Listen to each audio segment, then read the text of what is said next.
Une idée, un programme, un projet qui pourrait améliorer notre vie, c'est le rendez-vous innovation d'Europe 1 Matin.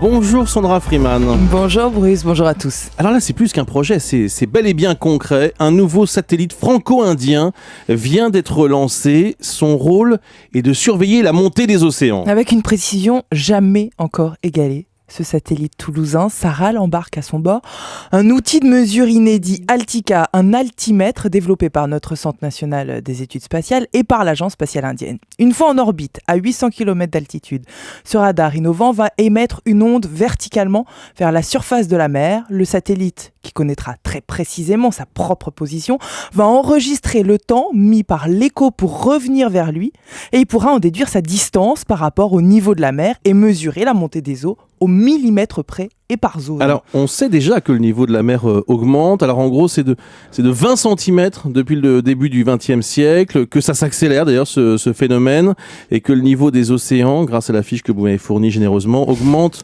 de 3 mm par an. Pour ça. Non, mais je ne veux pas il avoue, une imposture. Alors, quoi de neuf alors avec ce nouvel outil ? Eh ben, on innove encore, Bruce.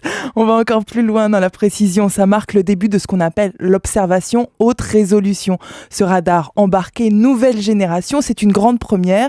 Et en fait, c'est surtout une innovation technologique. Cet outil fonctionne en bande K, une fréquence bien plus élevée qu'avant. Ses faisceaux sont très directifs, son énergie mieux concentrée, son spectre peut être réutilisé de façon intensive, ce qui offre une résolution vraiment rare. D'accord, c'est plus précis, mais est-ce qu'on va surtout mieux comprendre ce phénomène et au-delà de ça, le phénomène du climat et du changement du climat et des océans ? Ouais, le satellite toulousain Saral permettra de croiser les données qui ne se limitent pas seulement à la mesure du niveau de l'eau. Il va aussi chercher des informations comme l'épaisseur des calottes glaciaires du pôle Nord, les flux des courants côtiers, les marées. Et comme on va pouvoir mesurer les signaux de façon plus minutieuse, on pourra mesurer des choses plus petites comme le niveau des fleuves ou alors la taille des vagues. Autant de données globales pour anticiper la circulation des courants et mieux appréhender l'évolution du réchauffement climatique et la fonte des glaces. Merci Sandra Freeman.